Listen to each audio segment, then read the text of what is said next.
listening to The Wandernaut Show. Hello, and welcome back to our podcast series, It's a Gem Blend World. I'm Alex Wandernaut, the podcast host equivalent of a Kia. I'm cheaper than the established brands, but I'll do the job and get you where you need to be. I'm still with David Rodriguez, Executive Vice President and Global Chief Human Resources Officer. Hello, David, or dare I say D-Rod. Hello, Alex. And by the way, I Googled your last name and found that Wandernaut is actually in the Urban Dictionary. Yeah. Well, I'd love to say that's there for an important reason, but actually it just got put there by my friend Jessica as a bit of a prank. I think all my friends are a little jealous of all the travel I get to do with the Wandernaut show. I was pretty impressed your name was in there. And by the way, one of your staff members told me that Wandernaut then got pulled into a game called Explorer in the Apple App Store. That's amazing, although I'll tell you the definition isn't too flattering. Well, thanks for pointing that out to our audience, David, but let's stick with making this about you.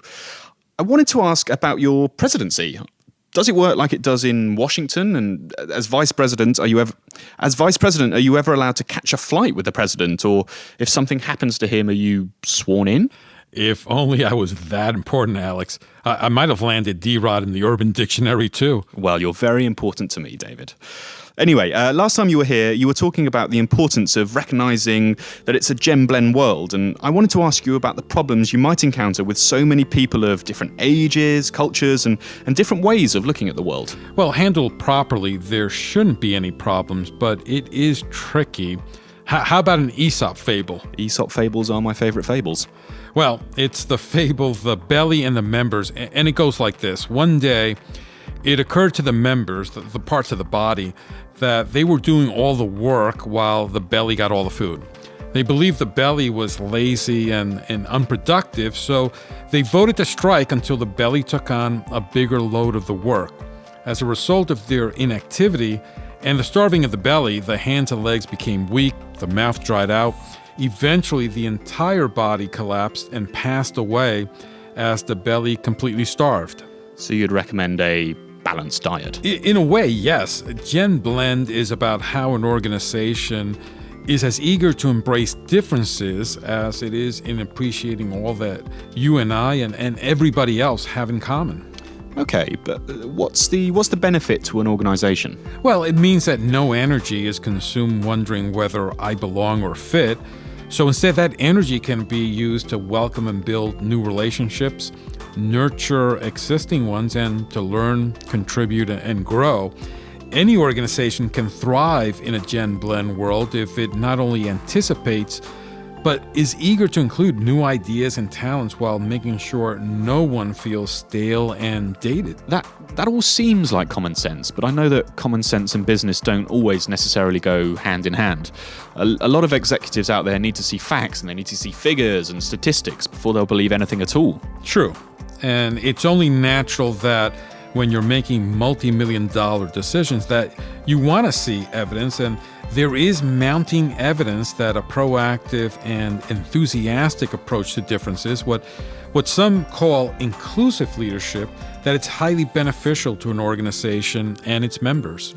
Is there an Aesop fable with some real evidence that this is all true? Well, forget Aesop, but Fortune magazine recently reported research findings that showed that between 2002 and 2014, Fortune 1000 companies that had a woman as CEO performed nearly 3 times better than the S&P 500 index.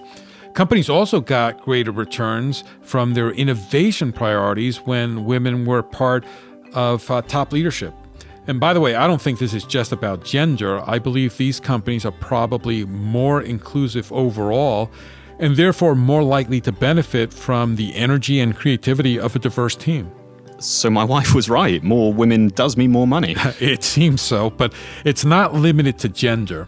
For example, a Harvard research study examined 1.5 million scientific papers over a period of more than 20 years and found that the papers written by diverse groups were more influential and had greater impact. So it's not just about the generations, it's about Gen Blend and beyond. So you're arguing that diversity will improve any business in any industry? Well, it's obviously not that simple. A gem blend world requires us to be appreciative of those who've been around a long time and also welcoming to the many new people yet to come.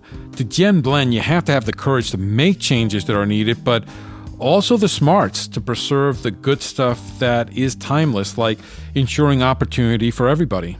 I can see where that could mean all the difference between business success and failure, and having the diverse ideas to reinvent the business when hard times come is an incredible advantage. But I still wonder if employees feel they benefit in a gem blend world, or is it all about the business? That's the right question to ask, Alex. How do people benefit from the diversity in a gem blend world? Well, in the interest of diversity and gem blendum, I'm going to cut you off in Spanish today, or at least attempt to. Eso es todo lo que tenemos tiempo para hoy. Eso es todo lo que tenemos tiempo para hoy. Okay, all right. So it looks like we're going to have another bash at this if I'm going to learn how to really get this gen blend culture thing going on. Think you can come in again? Of course. So, thank you all for listening, and te veo la próxima vez. Te veo la próxima vez. Okay, all right.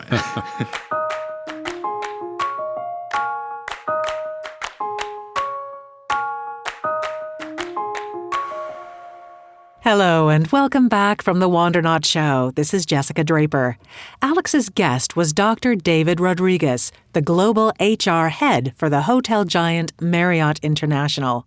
This was the third episode of the 5-part podcast series, It's a Gen Blend World. And yes, I am the Jessica that got Wandernaut into the Urban Dictionary. And trust me, Alex loves the attention. I have to tell you, I was completely inspired by the discussion, or maybe at least Alex's realization that things go better when women are leading the way. But seriously, it is fascinating that even as we're becoming increasingly more multi-generational and multicultural, there's mounting research that points to the value of all this diversity in our organizations.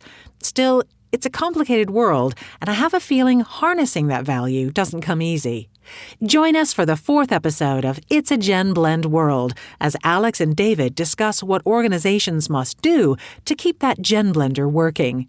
See you then.